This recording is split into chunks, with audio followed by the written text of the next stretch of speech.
Okay, welcome back. So I think Father says we were talking about well, the heavy-duty stuff na contraception, abortion, same-sex marriage, and the like, divorce as well. So bottom line, just to cut to the para ma-shortcut na yung discussion. Bottom line is that essentially is what you're saying is, let's say Congress passes the RH bill.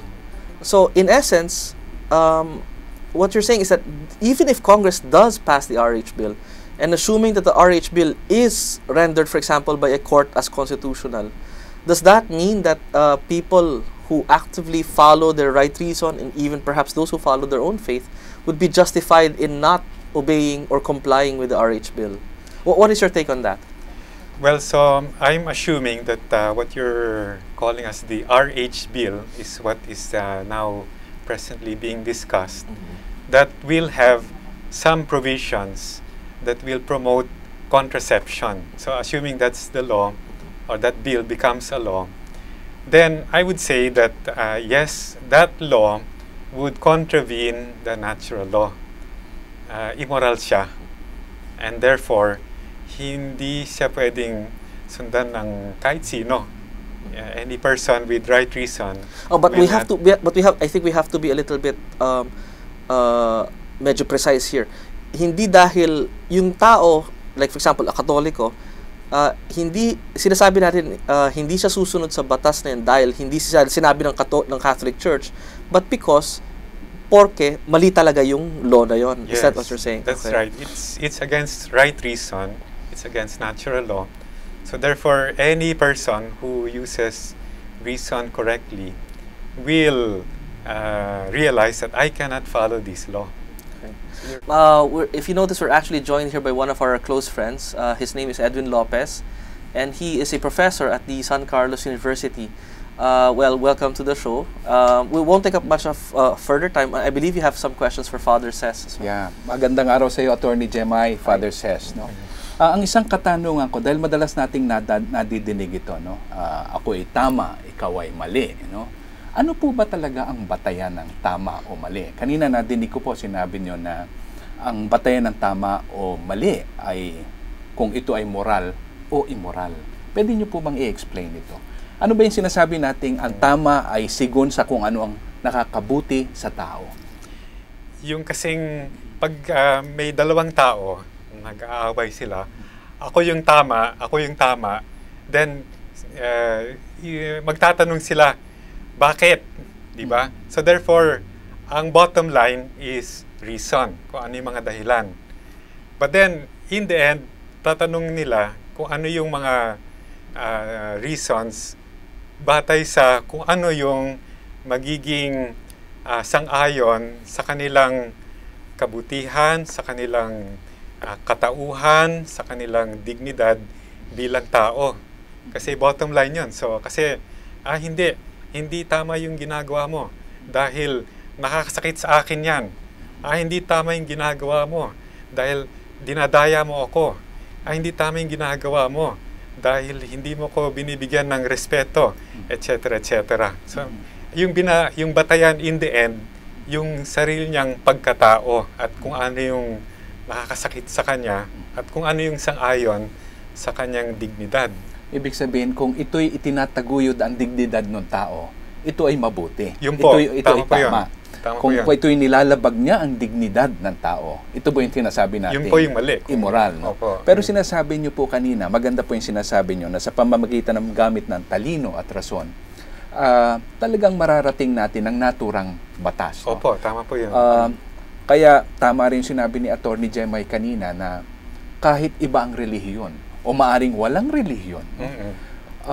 Minsan napapanood ko yung mga bata pag nag-aaway, ang daya mo, ang daya mo. Minsan nagtataka ko, saan nanggagaling itong pagtaguyod o yung pinapangahalagahan, no? Yung honesty. Maaring Aprikano yung bata, hindi naman Katoliko. Diba? Yung iba komunista, wala naman Diyos, no? Ateista. Pero sinasabi nila, that is not fair. They demand justice. Likas po sa tao yun eh. Likas yun. Yun ang sinasabi nyo ko na, kumbaga, yung natural law, yung pagiging likas sa tao. Likas sa tao. Ibig sabihin, yun ang nagbibigay dignidad sa tao. Yung pinapangahalagahan niya. No? Pero saan po nanggagaling ang dignidad na to? Eh, ganun po, ginawa tayo ng Diyos eh. Ang ating pagkatao ay may katangian na ginagawang nasa ibabaw tayo sa lahat ng ibang mga bagay sa kalikasan. We're above any other creature because of the way we were created. And ano yung pinaka-specific na katangian na yan? Yan ang ating pagiging espiritual, meron tayong kaluluwa, meron tayong kaalaman, malayang kalooban. Yan ang nagdi-distinguish sa atin bilang tao, bilang mga persona. Kaya tayo may dignidad. Okay. Pero ibig sabihin, yung dignidad na yon ay nakatanim sa spiritual na katangian ng tao. Yun No? po, Yung sinasabi yun po. niyo kanina na banal na katangian Yun po, ng yun tao. po. Na pag inalis natin, binaba natin ang level ng tao Yun po. sa isang hayop. Yun po, tama po yun. Kaya yung kaninang nadidinig kong sinasabi niyo na hindi pwedeng batayan ng tama o mali, ay pakiramdam lamang.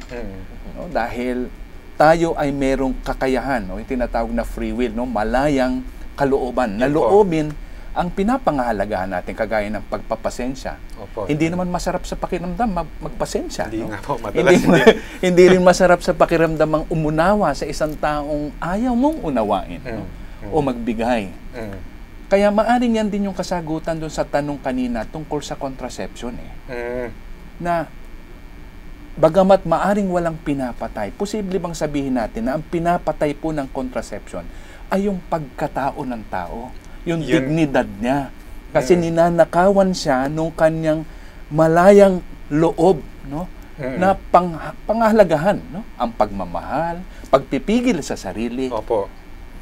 Yun po tama po yung sinabi nyo. Kaya lang kailangan pag-isipan ng konti yon para maunawaan ng tao na ang nasisira sa contraception ay yung tao mismo. Kasi ang essence ng contraception, yung gamit ng pill o kung ano pang mga device na yan, ay yung tinatabi, yung pag-control, pagpigil, pag-unawa sa kanyang pagkatao at sa kanyang asawa para maging responsable yung kanilang married life. Kasi ang gumagamit kasi ng contraception, yan yung mga taong, sige, pwede tayong magtalik, di na tayo magkakaanak. So, wala, tinatabi yung pagka-responsable, tinatabi yung pag-control o pag-disiplina sa sarili, ganyan. So, yan, yung pagkatao yung mag-asawa, yun ang nasisira. Ika nga, ninanakaw yung spiritual na katangian ng tao. Yun nga po, yun nga po. At saka Dahil siguro nandun ata yung malayang kalooban na gawin yung tama, Yun po. ang wasto, yung mabuti. Nandoon siya na pag inalis, nagmimistulang hayop ang tao. Yun nga po. Na ang batayan lang ng desisyon niya ay kung ano yung masarap sa pakiramdam. Yun po, tama po yun. although I think kailangan natin tanda, yung sinabing negative effects ni Father says, it doesn't happen in one instance, di ba? Parang siguro hindi mo mariramdaman yung negative effects now, pero baka bukas, next month, doon na magsisimula yung papasok yung sa pagkasira nga nung tao. Yes, that's Actually, right. maaring, totoo yan eh. Totoo yan dahil maaring sa una walang epekto. Sa una, Pero kapag ang isang asawa nakikita niya yung kanyang asawa na nagpipigil, maaring hindi niya sinasabing bumibilib ako sa'yo. Pero sa totoo, over time, respect is developed. That's right. Trust is developed. Nababawasan din ng bangayan sa Opo. pamilya. Ang selosan Opo. sa pamilya dahil ako mismo ay magpapatibay na kaya niyang magpigil sa sarili niya. Magdisiplina po. Magdisiplina. Actually, I have one question. I got it kasi habang nagsasalita si Edwin. Kasi you're saying, through the use of right reason, that's how we arrive at natural law. So, kung sabihin natin, for example, ako, si Edwin, kahit sinong tao, bakit hindi lahat ng tao is arriving at the same conclusion, assuming na lahat naman tayo gumagamit ng reason? So, how come we don't arrive at that same conclusion and therefore arrive at that natural law? Kasi yung ibang tao kumukontra na sinasabing wala doon natural law. I presume nag-iisip din itong mga to. So, how come iba yung conclusion nila sa conclusion na sinasabi natin ngayon? Kasi disagreements between persons about certain things will not mean that there is no truth or there is relativity. There is everyone can be correct. There is always something true, and it so happens that because of our limited capacity to understand, to reason, or also because of bad habits or vices, our capacity to reason in practical terms and to discern what is right and wrong can be mistaken. Or nababawasan yung kapasidad. Yes. Speaking but that of, doesn't mean that there's no such thing as an objective truth or good. well, and speaking of limited capacity, we are being told right now that we have a few minutes left, so I think I'll better wrap up the show. First of all, Father says, any parting remarks would you like to say to our audience? Well, I'll just want to tell the people that in order to understand the teaching of the Church about the truth or the natural law, we will just have to exercise a little bit our reasoning powers, be open, and try to go deeper into these reasons. And most probably, many people will agree that the reasons the Church might give for its pronouncements about natural law issues are very reasonable. Edwin, do you have anything to? Natural law kasi ay naturang batas na pinapangahalagahan ng buhay ng tao. Opo, yes. Pero bakit pinapangahalagahan? Dahil meron siyang dignidad. Mm-mm. Saan nakatuon ang dignidad na to? Sa kanyang spiritual na katangian. Mm-mm. Ang sinatawag, sabi nga natin sa simbahan, meron siyang banal na katangian, having been created in the image and likeness of God. That's right. Ang sana nga lang, ang batas pantao ay sana sigun sa natural law. Sunod sana siya po. Dahil human rights exist, di ba, Father? Because human life exists. Kaya tayo may batas pantao upang itaguyod ang karapatang pantao. Pero ang karapatan pantao ay depende sa buhay. Opo. Sa human life. Na pinampangalaga ang dignidad.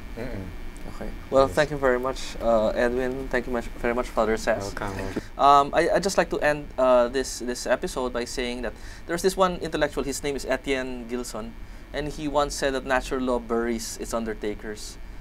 Meaning that so many people have said that natural law does not exist, natural law is dead, it's on its way out, and that what should be here is yung kumbaga yung tao, yung batas ng tao. Pero as we've seen through the years, hindi nawawala ang natural law. For some reason, it keeps making a comeback. And I have to say on a personal note, it is funny na at the time na I got to realize yung importance of natural law was almost the same exact time na I got to know si Edwin and then I got to know si Father Sass.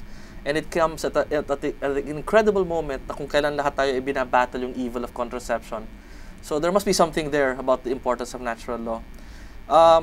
Well, hopefully, we will see you again soon. And thank you very much, and I hope you've been able to learn from this show this time around. Well, that's it. Thank you very much. And what else? Bye-bye. See you again.